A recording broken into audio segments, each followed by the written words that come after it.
What's going on, Amazon sellers? Welcome back to the weekly show where we share some news and answer your guys' questions. I'm Chris Grant, and to my right is my paragenitory co-host, Chris Rasick. Now, for those of you who might be new here, our job is to try to make your life a little bit easier as an Amazon seller.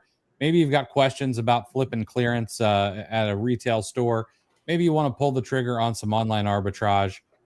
Perhaps you're diving into wholesale, or you've just got a curious Keepa chart that you need some advice on. Well, we're here to help. We're also going to share some news, some stats, and on Sundays, we've always got a business maxim of some sort to help you be a better business owner. Chris, how's Sunday going, man? Sunday's going all right. I got a big list of leads that I need to buy yet. So that's I always like that when I'm pronto. If I can't get to it right away, or I'm like deep in a sourcing session, and sometimes I don't want. Do you ever do that? Do you ever like just kind of compartmentalize sourcing and then have a separate section for buying? I know a lot of people that do. I don't. I'm like a compulsive buyer when I'm sourcing. Like I just want to hit the button and spin the wheel as quick as possible, even if that means a couple more orders at the same place. Yeah, that's usually how I do it. But there's just certain times like if there's something I need to get through, or like I know my VAs are going to be clocking in here in probably a couple hours for their Monday. So Sundays I tend to want to get through their spreadsheet, and anytime I can, I want it to be a clean slate. So kind of went through some stuff and was like, yeah, I like this, just kind of set it aside. So but it's not how I prefer, but I am looking forward to grabbing a whole bunch of units and putting those in transit to the prep center. That's always a good feeling. So absolutely. Yeah, it's I'll say I've realized something about myself over this past week. I've realized that I've got a serious problem. My oldest son, he's still here at the house, but my wife and my youngest boy, they went on a little trip to visit some family who's in their town in Texas. They live in UAE, and so they went over to visit. And I don't think that I've left my desk before 10 p.m. any night while they've been gone. Sure, I've stepped out and made dinner for me and my oldest boy, and I make sure to go on a walk and stuff like that, so I'm touching a little grass. But it's a good thing I have a family, or I would have a serious issue. Now the follow-up question is, have you gotten more done than you have in quite some time, or has Parkinson's law kind of has the work expanded to? For the first day, Parkinson's law was certainly in play big time. The rest of the time, I think I've been pretty productive. I've gotten through a large chunk of the to-do list. Actually, this week was also, I had a lot of phone calls, which is normally unusual. So, that was all taken care of. Ugh, gross. But it was good. It's been productive. But I still have that sense of dread where I still have so much on the to-do list, and I don't know when I'm going to get it done. Yeah, what is that? Oh, okay. So I just we found a new follow. I shared it with you, and I think you followed him too. I forget the guy's name, but he kind of goes by Mini Philosophy. And the one that I watched that I actually wrote down, the latest one, was Kaizen. Did you see that one? Yes. Yeah. That's it means gradual, continuous improvement. It was popularized by Toyota. But the concept behind it is that people don't do well with huge, ill-defined goals. Mm-hmm. It's basically a philosophy on breaking things down step by step, which was a good reminder. It's not, wasn't anything earth shattering when I heard him talk about it, but he just kind of rephrased it and presented it in a different way. Sometimes that hits home, but coincidentally, also the best way to prompt AI, right, is kind of take it section by section. So I thought that was interesting, the parallel between the two. But also, that's how you get a to-do list under control. Is actually chop it up and instead of getting frustrated with big lofty goals. So I need to dive a little deeper on some more Japanese frameworks. I've heard of Kaizen before, and it was a good reminder when he brought it up. And they've also got Ikigai, which is another good one. I need to dive a little bit deeper. They've got some things figured out that I'm sure would be helpful. Yeah, we need Ryan Holiday to shift his focus further east. Right. All right, let's and guys, we want to answer your guys' questions today. Glad to see you, Christy, Luke, Crystal, Jerry. I got you there, man. Before we get started, I'm going to make one last. I'm not going to call it a plea. I'm going to make one last effort to get you to sign up for the OA challenge. I know that I've said this in the past. And matter of fact, I've got an email coming out, kind of making light of the fact of how many emails I've written about the OA challenge this past week. As I know that some people are probably sick of reading them. I'm sick of writing them, to be quite frank. However, I believe in the OA challenge deeply. I have seen a lot of success stories out of it. I've seen a lot of people come through over and over again, which is either a testament to it being really good or me needing to brush up my skills as a teacher. I'm going to choose to believe it's the former and not the latter. But this particular OA challenge, I am incredibly excited for. Yes, it's going to be me 14 days with you guys. But on the other hand, Chris is coming in on 2 Mondays. He's going to skip doing live sourcing in FBA today, and we're going to hide it behind a paywall so you can get your questions answered. You can see how his mind turns over and clicks while he's sourcing. And it's going to be a great way to get another perspective. Someone who is, I would call you very methodical. You don't miss a thing. You kind of have this mental checklist you go through, and you're going to see just what it takes to source while being able to get your questions answered. And then on Wednesday, we're going to learn about Amazon to Amazon flips from the person who may be the master, Saul, who is creator of Flip Alert. And also inside of the Discord, which is where we're running it this time, I got approval to go ahead and share Amazon to Amazon flips leads with you guys for free right out of the software. So you should be able to, my hope is, either set up enough alerts to pay for the course or maybe even buy enough inventory to pay for the course by the time it's over. Those leads are going to run until the 30th of July. And if you're not sure how to do an Amazon to Amazon flip, Saul's going to take care of that. We're going to teach you. I'm going to be learning. If you guys have been following along, I've been journaling what I've been learning, what my spend goal is, which was $100 a day for the month of July and Amazon to Amazon flips. We took care of the month already, and we're 13 days in. So once, I think after a couple of reps, it's like, oh, this really isn't that different compared to regular old online arbitrage. The entry point is just a little new. And then something I'm really excited about is Jeff Storch is coming on Thursday. Jeff held a public webinar about some repricing frameworks that anybody could go to, but he didn't dive deep and share his exact strategy. Well, on Thursday, that's what Jeff is going to do. So we're going to teach you how to source. We're going to teach you a bunch of frameworks about sourcing and business ownership and how to think about this, crazy game of Amazon. We're going to teach you a way to source that we've never really gone over before with Amazon to Amazon flips. And then you want to protect your margin. You want to make sure that you sell for both velocity and margin, which is not a term that you hear quite often enough in the same sentence. Jeff is going to break down what a $25 million a year seller does.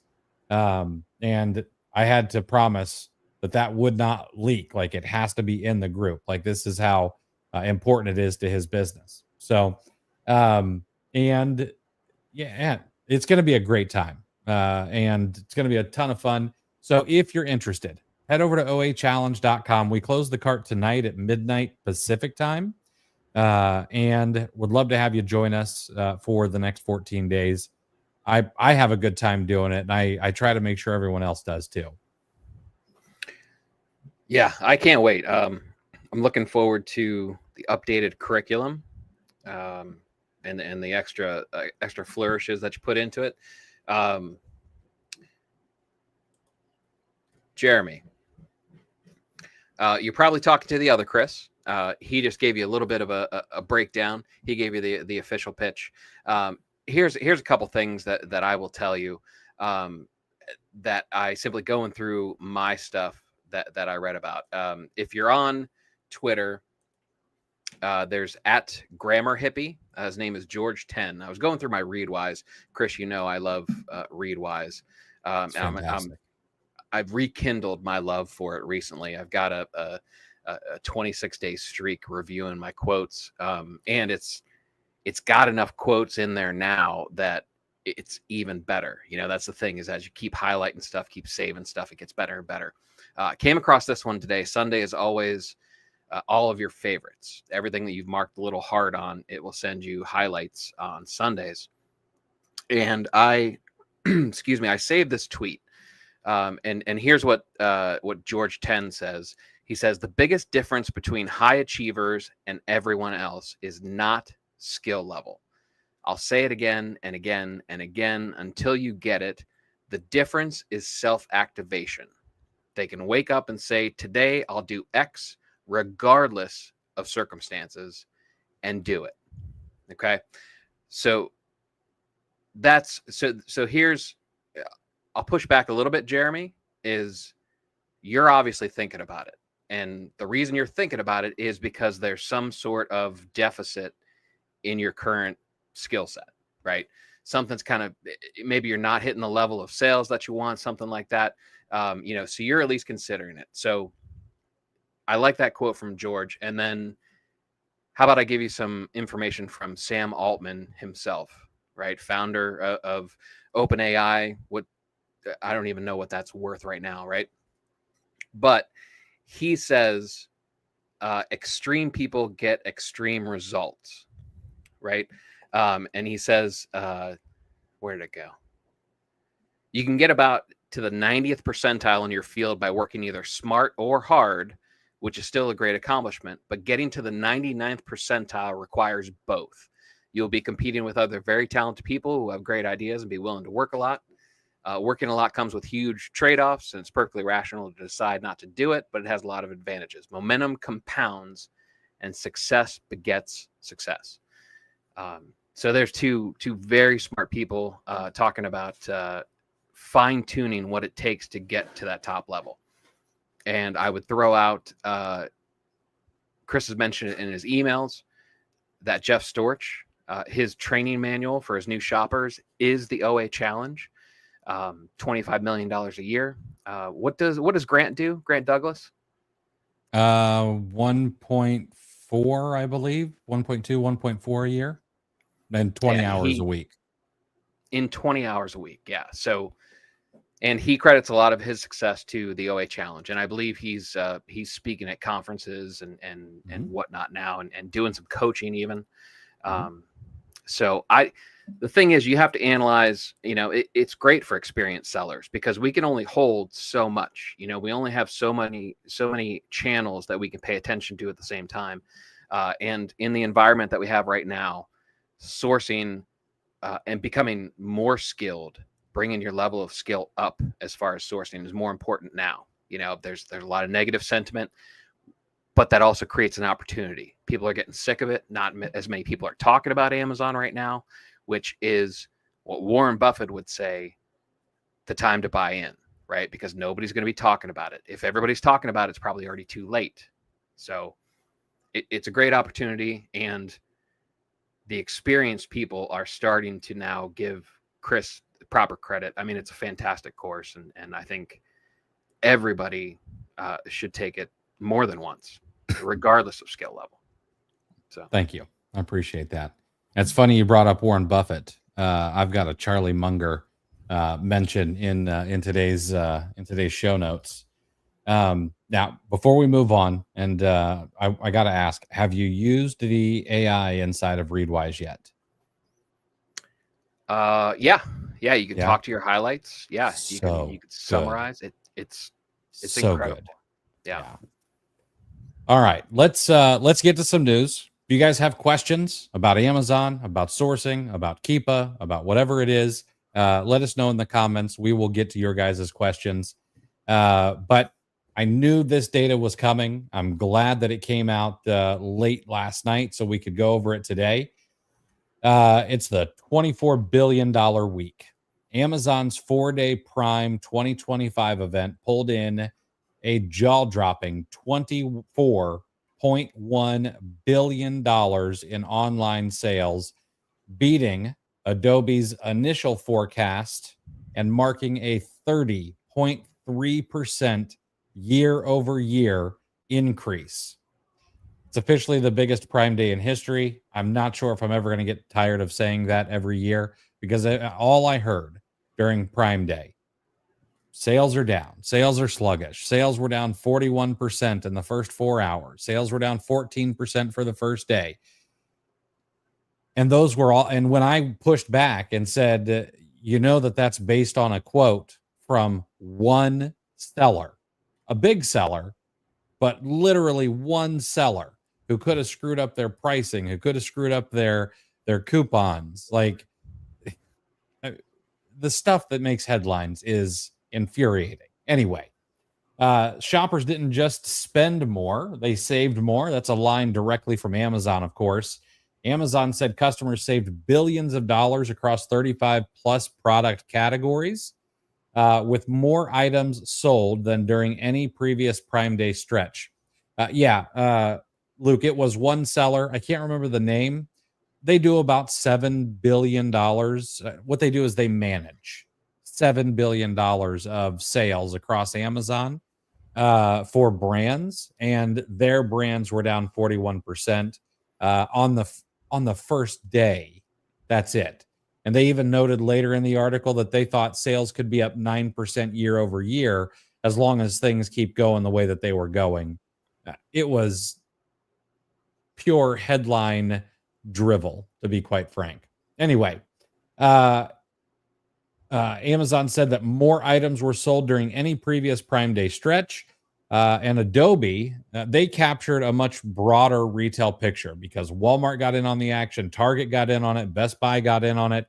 There were local shops getting in on it. I saw that Saul said his D2C brand got in on it. So there was a lot of people who made more sales over Prime Day, not just Amazon. Amazon also said independent sellers saw record sales and unit volume. According to Adobe, 24.1 billion total sales, up 30.3% year over year. $7.9 billion on day one alone. Black Friday is around $10 billion. So the day one was almost Black Friday. That was up 9.9% year over year. What categories spiked?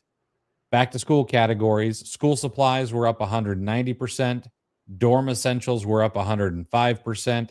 Kids apparel was up 305%. Top categories were appliances. There were 135% more people buying Ninja Creamies. Electronics was up 95%. Home improvement, which they kind of needed this. Home improvement has been on a little bit of a steady decline. They were up 85%. Apparel was up 45%. Toys up 35%. And furniture up 55%. Of course, there's new tech that was helping drive sales. Alexa Plus and the AI shopping assistant Rufus was helping boost discoverability.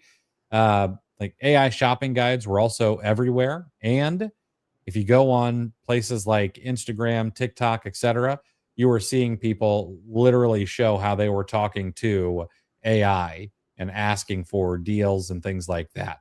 It's kind of shaping consumer behavior.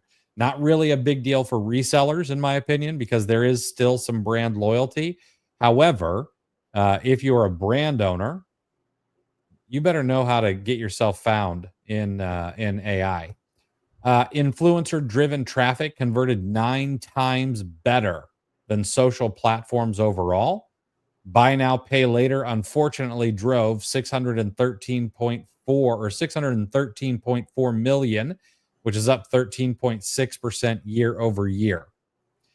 What about some discounts? Well, apparel discounts hit 24%, up 20% last year. It was the highest among all categories. Electronics was at 23%, which is flat year over year, discount wise. And 53% of sales happened via mobile. My nightmare. Adobe said, and here's something for all the naysayers out there. Okay. Adobe said that falling e-commerce prices, which e-commerce prices are down 2.1% year over year, mean that this was real volume growth. It's not just in inflation adjusted fluff. Okay. Actually reminded me of something that my friend Eli said. He was talking about, like, he has a number. It was something like 70 to 80% of the things that he sells on Amazon are below MSRP. So when people are like, "Oh, you're just a scalper," no, you're actually helping keep prices and inflation down for the everyday consumer while letting them shop on the most convenient marketplace in the world. So don't ever let someone give you a hard time about that. Numerator, of course, needed to throw a numerator as, even though they're kind of tech first, they're sort of, they hate FANG, Facebook, Apple, Amazon, all of those.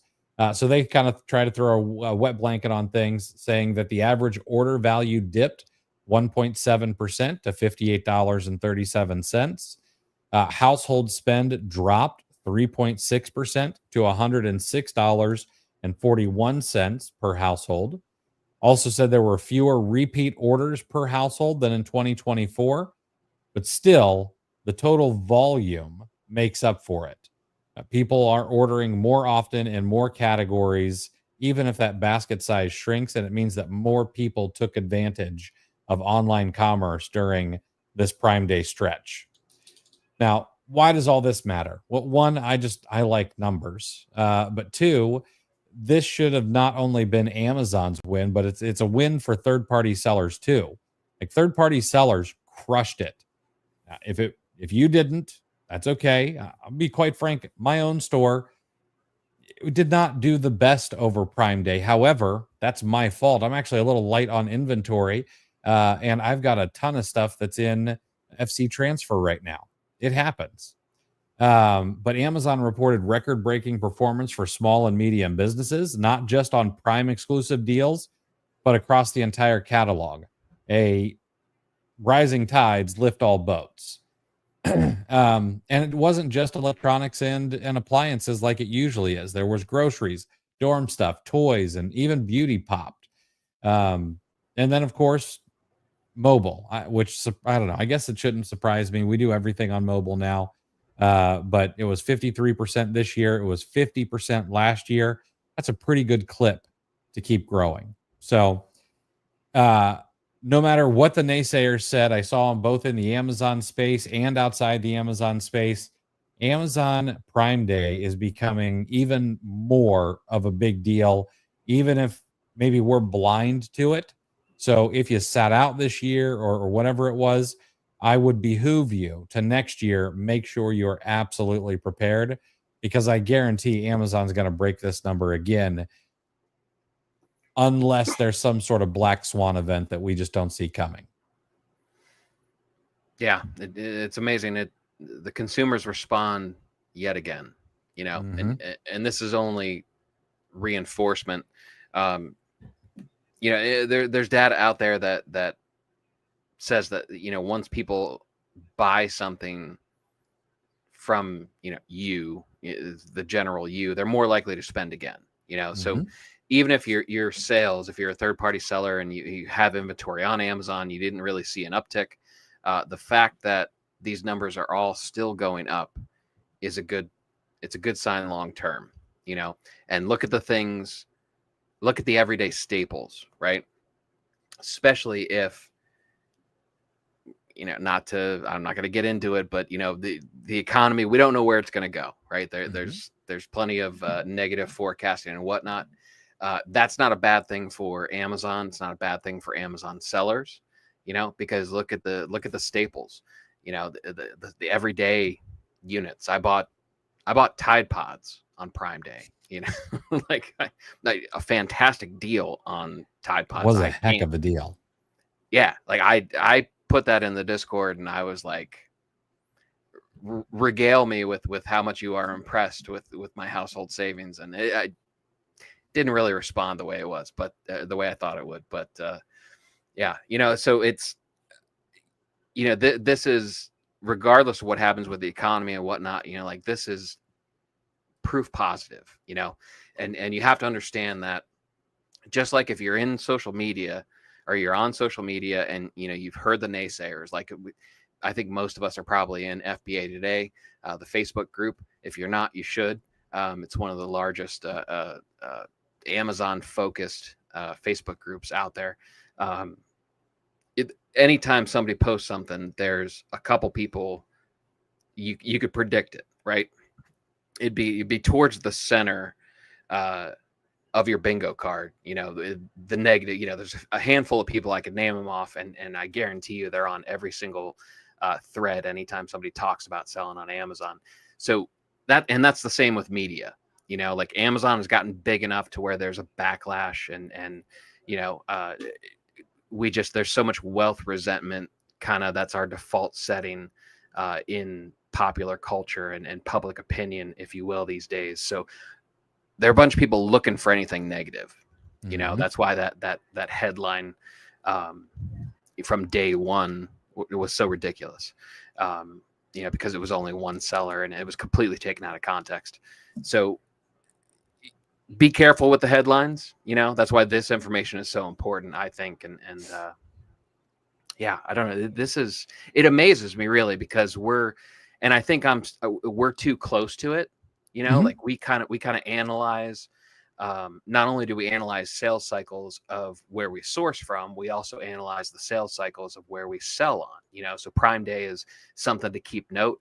Back to school season, and then we have Halloween, and then obviously Q4 is a huge shopping quarter in general, and we're kind of always forecasting the calendar, right? And some people do really well just teeing off on seasonal items. There are people that are shopping for, that are gearing up for ornaments right now for Christmas time and whatnot. But so I think we're a little bit desensitized to it, so which is why I think that's why I get surprised at good numbers like this, because I feel fatigue simply because that's what I do every day. I'm constantly thinking about the calendar and okay, what's golf stuff. It's probably time to wind down golf because we're reaching past the midway point of the sections of the country that have winters. They're on the back half of their golf season. I kind of think in those terms now. So Prime Day from an Amazon seller is like, yeah, another sale, okay, but and then the numbers like this come out and it's like, oh, all right, maybe I should kind of get out of my own head.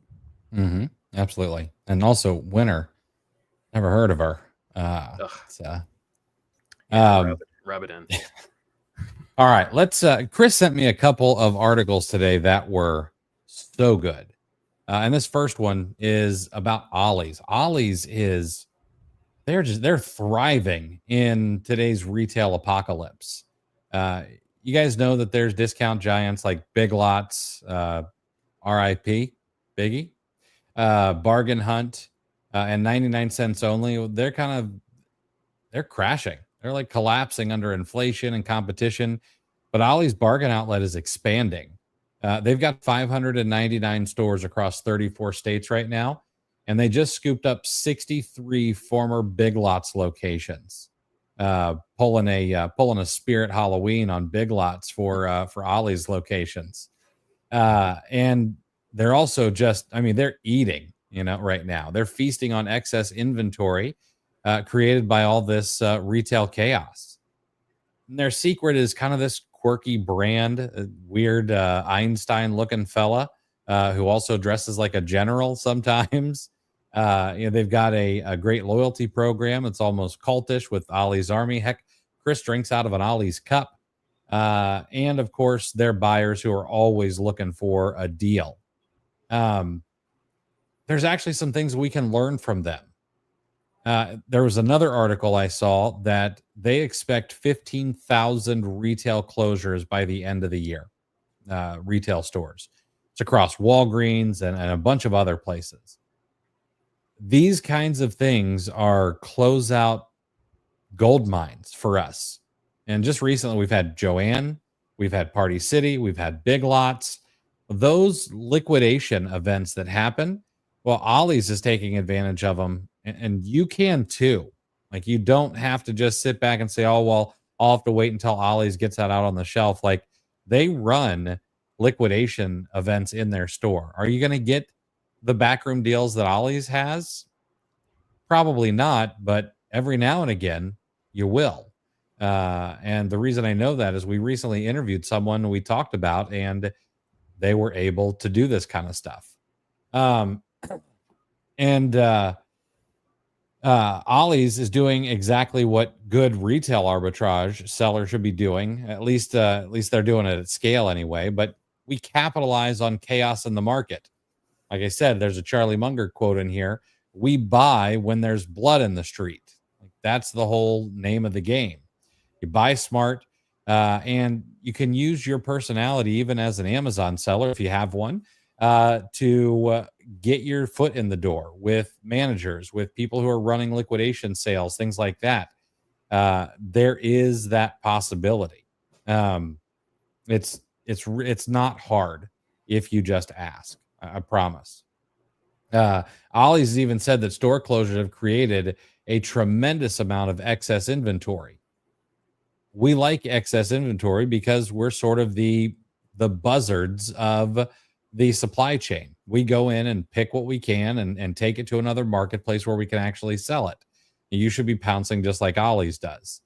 And you might even be able to watch shelves at stores like Ollie's and similar ones to kind of find out, well, where are the deals coming from? Okay. You see a bunch of arts and crafts stuff, like, try to figure out what stores are closing and maybe where they might still be having some liquidation events.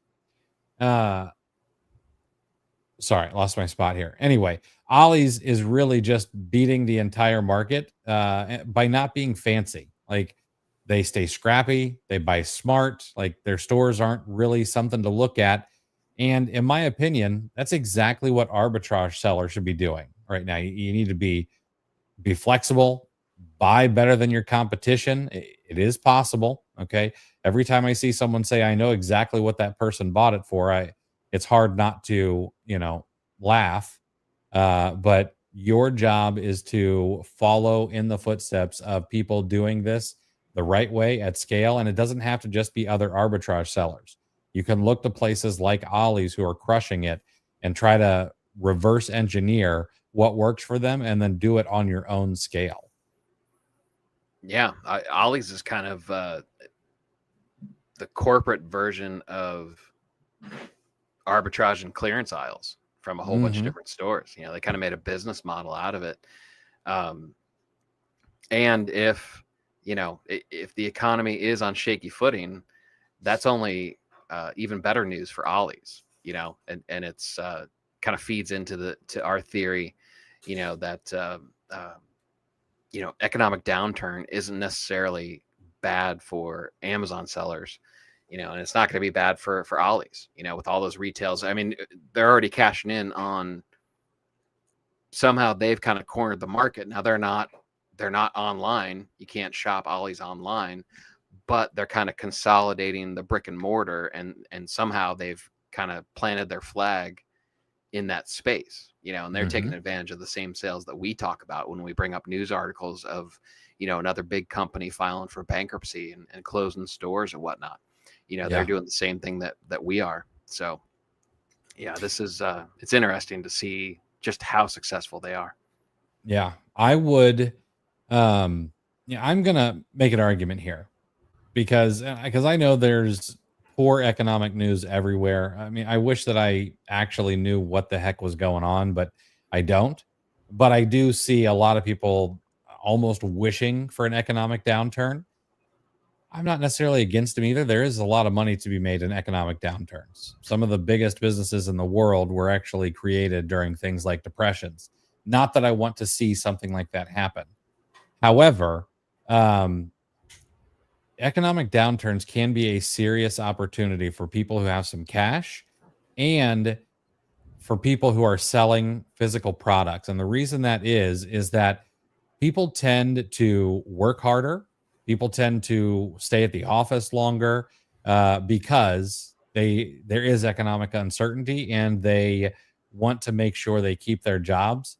Something has to give, and what is going to give? Well, it's going to be, I'll just order on Amazon rather than making a twice a week Target run, because Amazon is actually known for low prices and I can get exactly what I want.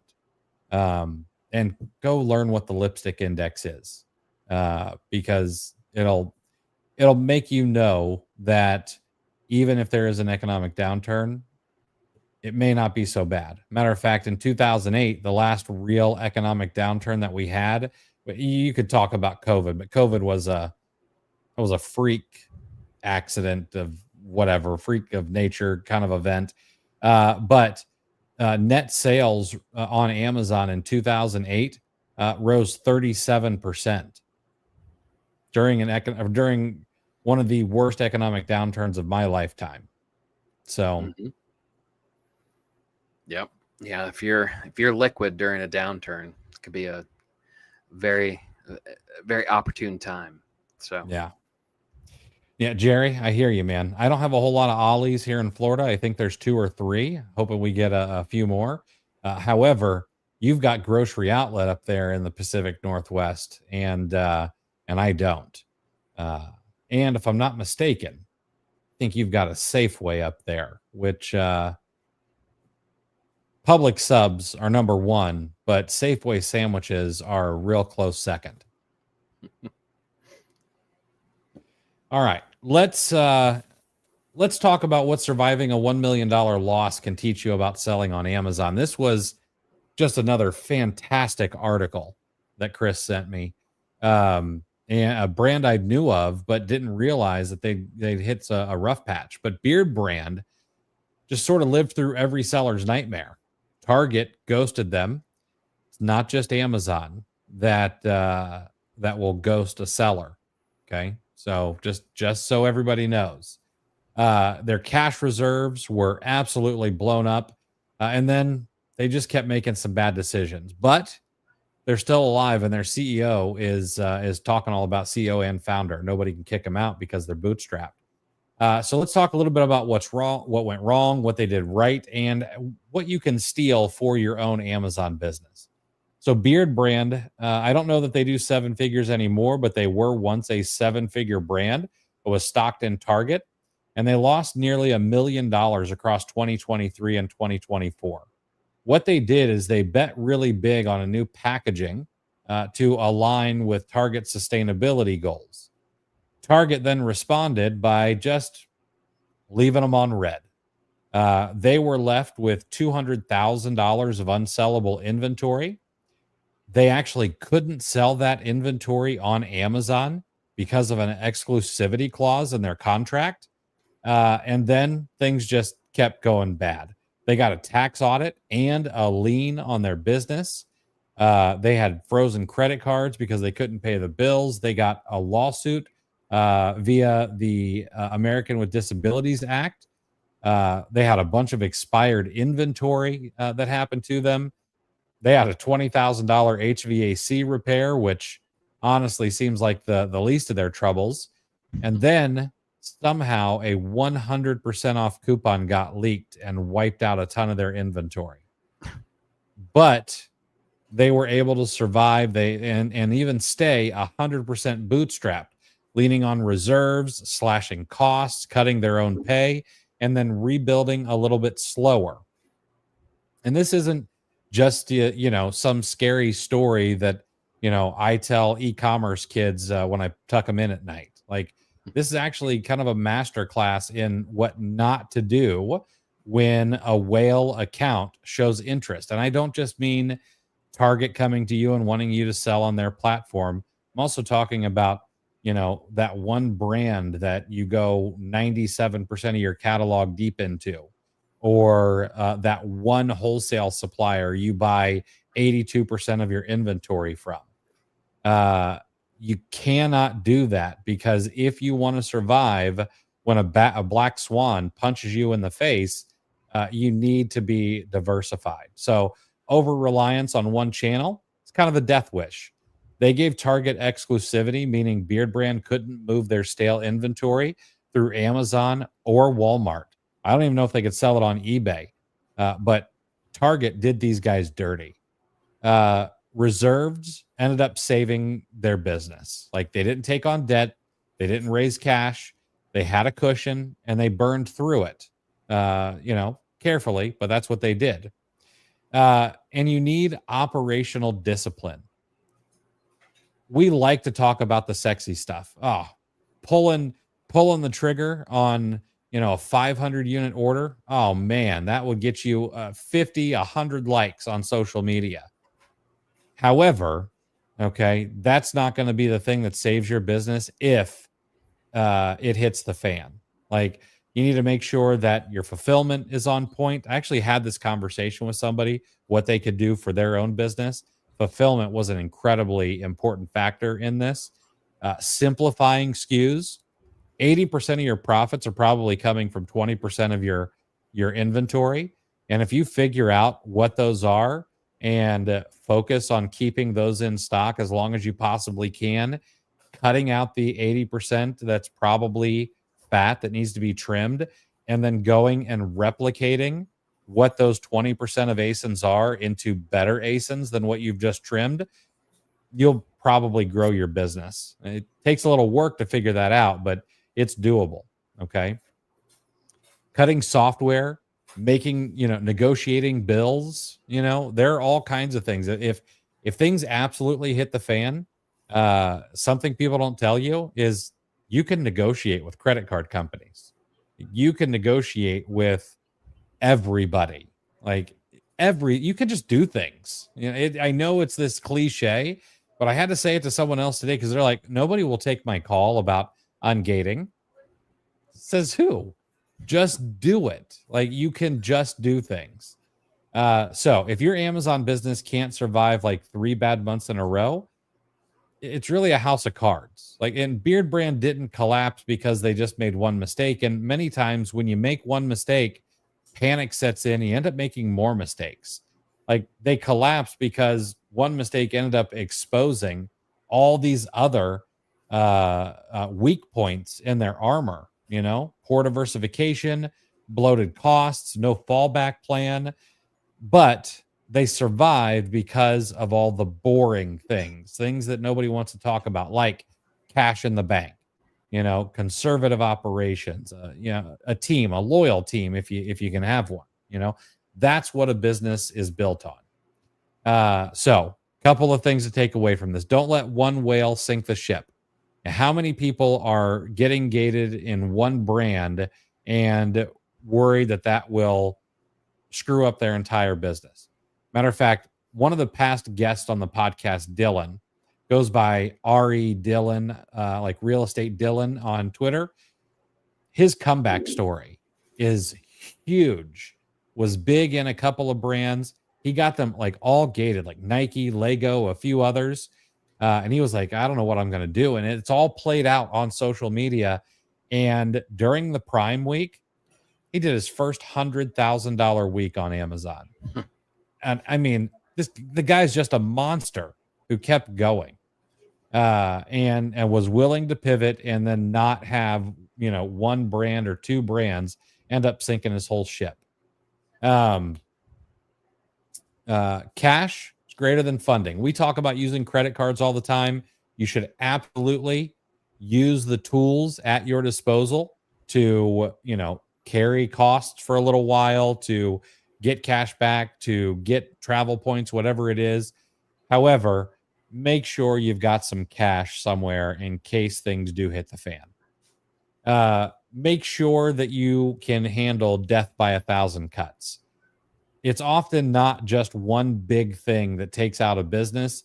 It's just a bunch of little things that, you don't fix, and they become annoyances until they're not annoyances anymore. These small cracks that are in your business, take the time each week to figure out what one is and fix it, or at least try to put it in the right direction. I know that he's not everyone's, cup of tea.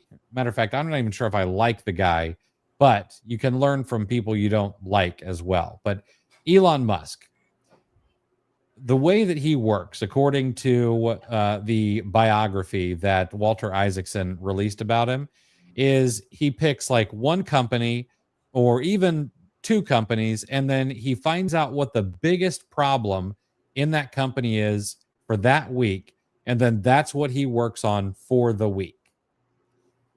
Why can't you do that in your own business? You know that there's a leakage problem in lost inventory. Well, let's figure out everything we can about inventory management, how to fight Amazon, all of those things. And I know it's a headache. I know Luke's had to deal with some really tough issues with this kind of stuff, but you should have some sort of process in place for those kind of things to make it so that you're not going to have a death by 1,000 cuts. And then make sure that you're growing responsibly. Like, you could make some short-term moves that may really move the needle or the orange bars up and to the right. But are they the best moves for long-term stability? Make sure to have that in mind when you're growing your business. Like, business is not this 6-week sprint or 6-month sprint. It should be a 6-year marathon. Like, we need to be working in days and thinking in decades when it comes to our business. And so make your decisions from that framework. All right. Sorry, I ended up hopping on a little bit of a soapbox there, but that article was so good. Yeah, it's really interesting. This is gonna I feel like this is gonna toe the line between, ticking some people off, but look at what Section 3 during Q4 last year did. And I think I'm not picking on anyone, and there's nothing wrong if you're doing this or you got into this as a side hustle. But I think for the most part, we speak to people, the people in our audience, and the way we speak to our audience, we're speaking to business owners. We don't, maybe some of the advice is good for side hustlers too, but we obviously take this seriously, we're with the quotes and the maxims and all this stuff, because we feel like we're speaking to business owners, and unfortunately, I think a lot of the people with sour grapes over Amazon, over reselling, that kind of have walked away or, taken their ball and gone home. I think those are people with failed side hustles. This is a business, especially once you start hiring people on, if you have VAs, I take that, I'll joke about them on the show, but I take it seriously that, that I've employed, 2 of my employees have been with me for at least 2 years. And they have families, one just had their first child, and they rely on me, so it's it's not a side hustle. And this is a really good lesson. And I like this article because it was 180 degrees from the content that you read about in section 3 and the gatings and whatnot, and basically the negative sentiment that seems to be all over social media these days. It's the exact opposite. They figured out what it would take to survive, and they saved their business. I guess they could have just, said, hey, that's it. I'm shaving my face. I'm not into beards anymore. I'm going to go, whatever you would go to next. I'm going to go to, I don't know, I'm trying to think of something funny, but I think they're all borderline offensive. But they could have just said, hey, all right, I'm done with facial hair. Let's go do something else. But they didn't. They salvaged what they could, and they survived, and it hurt, but they did what they needed to do. So I took a lot of inspiration from this. It's a great example of resiliency that's required for a good business. And I think, if you see this article and you kind of pass by it thinking it doesn't apply, maybe think twice. Maybe give it a read, and maybe kind of pay a little bit more attention to it and see if there isn't something you can't pull out and improve in your own business, and even your attitude towards, just knowing that there are going to be obstacles, and really embrace the CEO role that we all have. And the fact that a CEO is the chief problem solver first and foremost. That is something that I have reframed for a long time. I didn't like this at first, but I'm actually thankful for problems. And I know that sounds weird, and there may be some people who are like, that's completely nuts and off the wall. But I mean, the alternative, at least in my own life, is a desk job. It would probably be a sales job, but like, it's working for someone else under someone else's thumb with deadlines and quotas and things like that. Now, listen, my boss is kind of a jerk, but at least it's the jerk I get to look in the mirror every morning and tell him off. Like it, that. So I'm thankful for those problems that I have to solve, because it's better than the alternative. Let's see here. Oh yeah, Shannon. Great quote. Most businesses die from indigestion, not starvation. That one's from Bill Hewlett, of one of the founders of Hewlett and Packard. That is it's a great quote. And Chris, you also said something like maybe we should, read this kind of thing as Amazon sellers. I think, one, we pigeonhole ourselves, as Amazon sellers. Fine. I know that's our community, that's our identity. But we're business owners, and business owners should be widely read. I don't necessarily like the term well-read any longer, because I think that can mean, oh, yeah, I'm well-read, but I've only ever read physics books. I think that there is so much to learn about so much in business and life, etc. I mean, that we can take things from philosophy books, from business books, heck, sometimes fiction books, have a great idea or framework or something in them that we can use in our business. I think we all need to be more widely read. Yeah, I couldn't agree more. Actually, speaking of my Readwise, I'm amazed at how often it's highlights I've made in fiction books since I've been trying to read more fiction over the last year or so. Yeah, it's amazing. And I saw an interview. I was reading an old interview with Terry Pratchett, and he said that's actually almost exactly what he said. He goes, the biggest task he was talking about writing, but he said the biggest task for writers is to be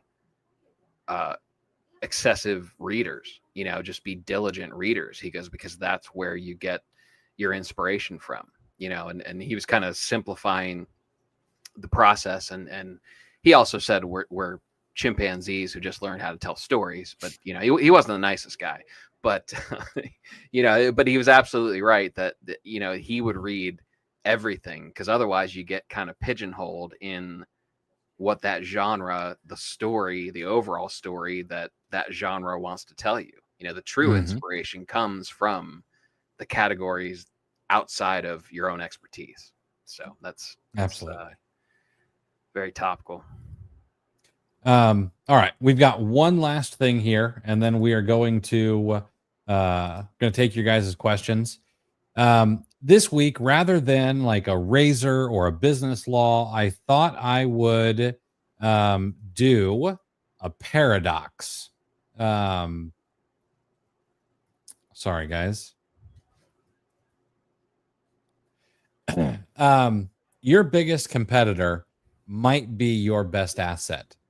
Now, everyone knows that Samsung and Apple compete with each other in the smartphone market. But I'm curious how many people know that Samsung is also one of the biggest suppliers of parts for Apple in their phones. You probably knew that, yeah? I did. That some Samsung phones are some of the best iPhones ever. Well, that is actually a useful paradox. Okay. Like you can have CoOppetition. And a lot of people think that this Amazon game is kind of cutthroat, and it can be, but it's also not.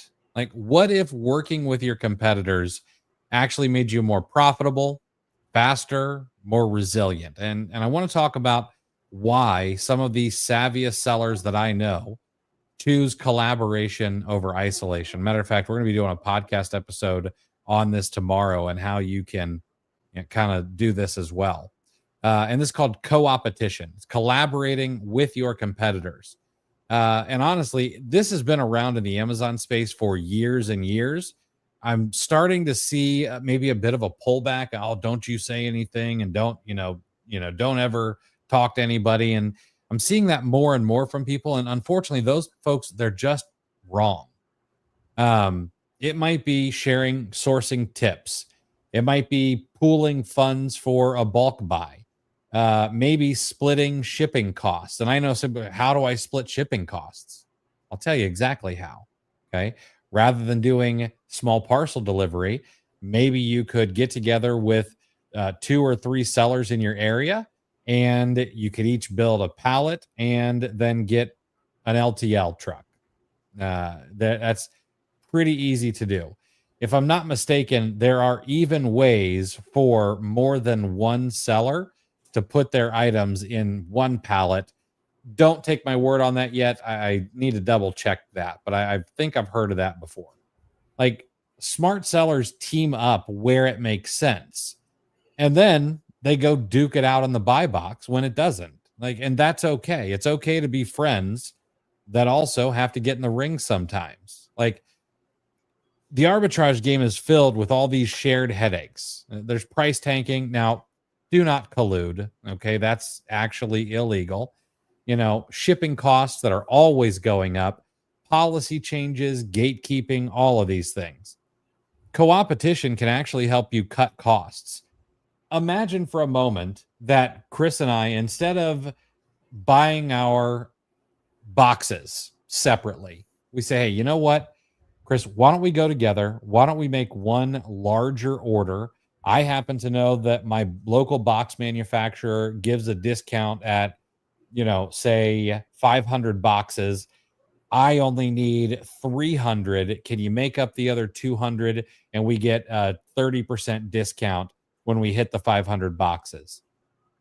No brainer. Okay. You can adapt faster. Are you a Star Trek guy, Chris?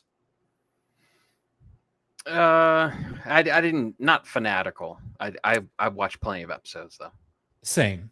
Not fanatical, but I watched Star Trek all the time with my dad. And there was a reason that the Cylon, God, that hurts to say because that makes me sound like more of a nerd than I really am. But there's a reason that the Cylon was so powerful. It's because they had a hive mind and they could think in unison across how many ever millions their species had. Well, you can do the same thing when it comes to Amazon. It's called networking and masterminding and finding your people so that you can take everyone what they're learning, what they're doing, what's working, what's not working, and you can share it. You might even be able to access deals that you'd never touch alone. This is something that Corey Ganem does in his wholesale mastermind that I think is great. They will go in and they will do some group buys. And we could argue about, oh, is that okay? Is Amazon going to accept that stuff, et cetera? They got it taken care of. It's a good thing to do. In this algorithm driven market, like every single edge counts, especially the ones that you can't figure out via a tool or something like that, and you need another person to bounce ideas off of. So what can you do? Well, share market intel. Okay. Mastermind groups and some good discords are places you can discover new things and learn new things and ask questions kind of in a safe place where some keyboard warrior is not going to call you an idiot or a scalper or why would you ask such a dumb question? Like one tip about a clearance sale or a way to look at something from one seller can be worth anything that you pay to get into whatever room it is. We've talked about bulk buys and group shipments to be able to find some hidden margin.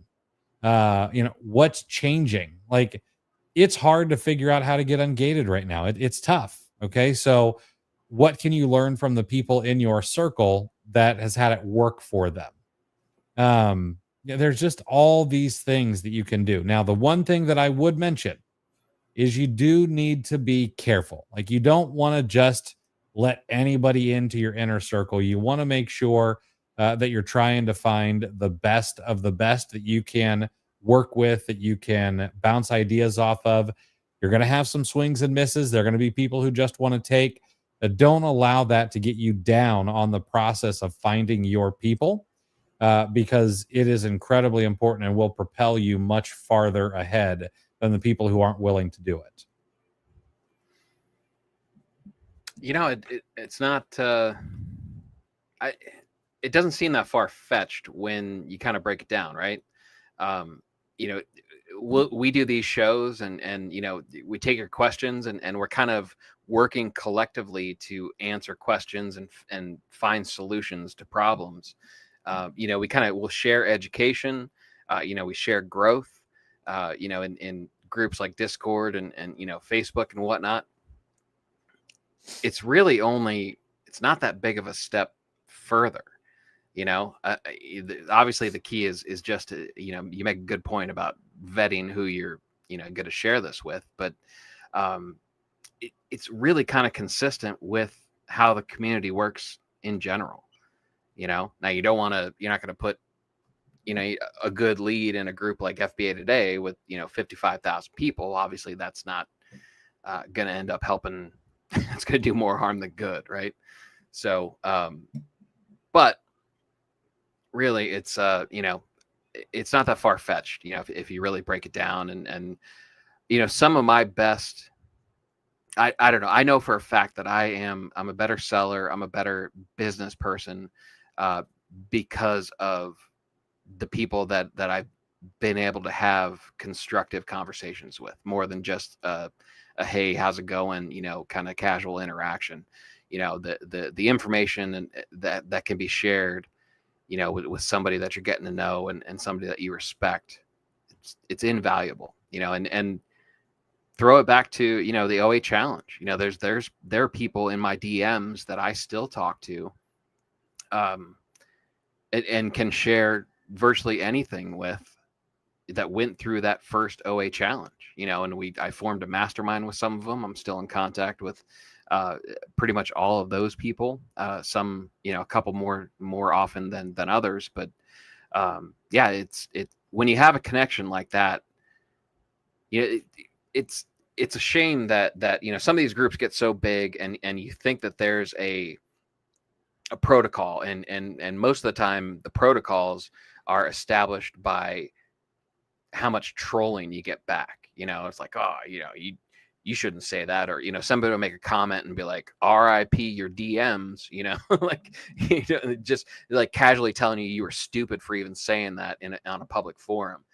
so we kind of it's peer pressure kind of makes us more guarded than we probably should be. And again, I'm not saying project this out to tens of thousands of people, but if you get into smaller groups and whatnot, it's okay. Not only is it okay, it's productive and constructive to let your guard down a little bit and kind of open yourself up to partnerships and collaboration. It's very, very useful.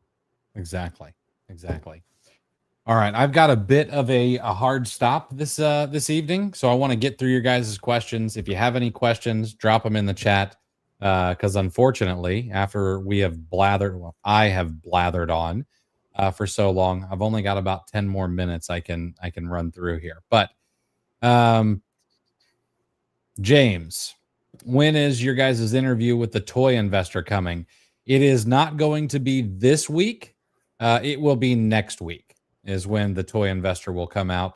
But I think this week, I think that there will be 2 podcasts released. Just hired a new thumbnail guy. So we're going to start pumping them out.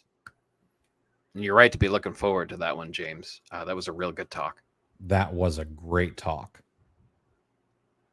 Cheryl, my 4th or 5th OA challenge. I appreciate that. When will we get the invite to Discord? Later this evening will be the first invitation to Discord. I sent one out already, but there will be a reminder going out later this evening. There will be another reminder going out tomorrow morning to get into the Discord. And yes, Cylons were Battlestar Galactica. I Googled it. I'm not as much of a nerd as I thought. I meant to say the Borg. I should not have gotten that wrong. Because I deserve that heat. Jerry, when does the storage timeline start with FBA shipments? Wanting to start packing my FBA for Q4 before we get the short notice cutoff time like last year. It's October 1st is when they start charging higher storage rates. And now, when does the storage timeline start? As soon as you create the shipment, they start charging. Or maybe as soon as it's shipped. Like as soon as there's like a UPS label on the box, you're using Amazon storage. It's not when they unpack the box. That's one of the reasons I always put in 2 months of storage into my fee calculator, is to make sure, because I know that it's going to take 30 days to get actually into Amazon after FC transfer and all of that stuff, and then time to sell. JP, glad to see you got in there, man. Sorry you're having trouble. I don't know what the deal was there.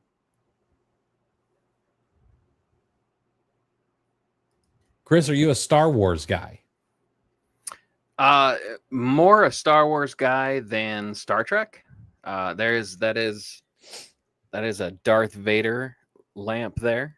Little Funko style lamp. I not the new stuff. I'm old school Star Wars. That came out when I was a kid, had a massive impact, and I will fight anybody that tries to tell me Darth Vader isn't the greatest movie villain of all time. I don't think there should be anybody fighting you about that. He is an incredible villain. Yeah, they did. They got that exactly right, I think. And I know a lot of people would be like, oh, but it was based on this and that, and it was stolen from Japanese. And I'm like, just watch a movie and enjoy yourself, like, for a minute. Yeah, it was a cultural phenomenon. That's you always have to go back to what it was like when it was released. That's I think older. We get a little bit of recency bias. Thanos was great, Crystal. That is another good one. I don't think I could hold him up to Darth Vader, but Thanos was good. Online entrepreneur, when will the OA Challenge replay be available to buy? I can't go live with you due to my work schedule. To be quite frank, you should go ahead and hop in to the live. The replays will be available within 30 seconds of the live being over. You can watch them anytime you want. But right now, you're going to be able to get access to the flips leads that are in the group. You can access the chat. You can network. Like it would be better. And you get the replays. And you get them forever. What does it mean when the buy box says suppressed? It means that Amazon has deemed that product is, for one reason or another, maybe priced too high. And so they've taken away the buy box to make it a little bit more difficult to buy that product. Does it mean that there are no sales? No. You need to read Keepa to see whether or not it's still selling.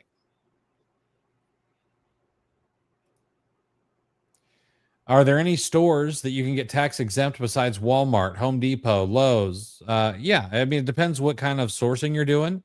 Best Buy, Ollie's for retail arbitrage, Meijer, Walgreens, TJ Maxx, or is it TJ Maxx or Ross? One of those will accept them. Sometimes Home Goods, not all the time. Maybe it's TJX and all their stores that like to give you a harder time about it. I've had it done.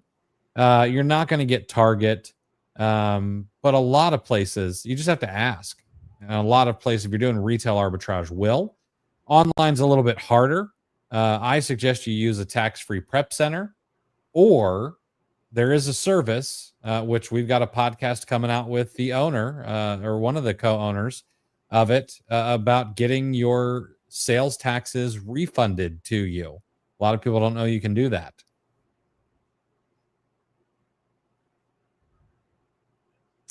Will the OA challenge be available on school as well?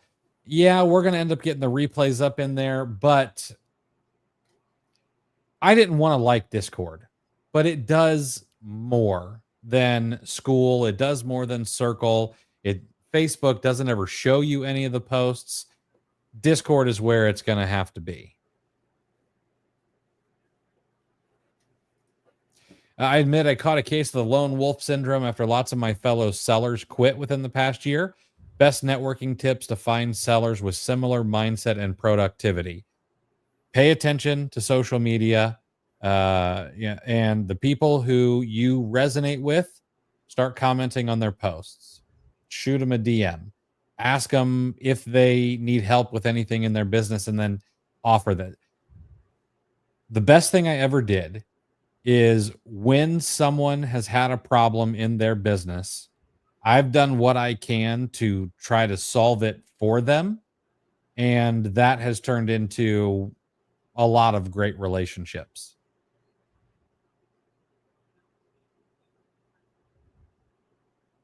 All right. All right, guys, we're going to have to wrap it up there. Unfortunately, I do have a hard stop today. But we'll be back on Wednesday for a shortened episode at 5:30 before we go live in the OA Challenge at 6 p.m. And just one last reminder, if you want to get registered, oachallenge.com. We get started tomorrow, 6 p.m. Eastern, and it's going to be a blast. I hope to see you there. Yeah. Luke, check out Anti-Fragile. The Kindle version was $3 just a couple days ago. Check and see. That's a good one to read. It's the same part of the series. It's the Inserto series from Taleb. So look that up. Yeah, absolutely. All right, guys. That's it for today. We'll see you on Wednesday.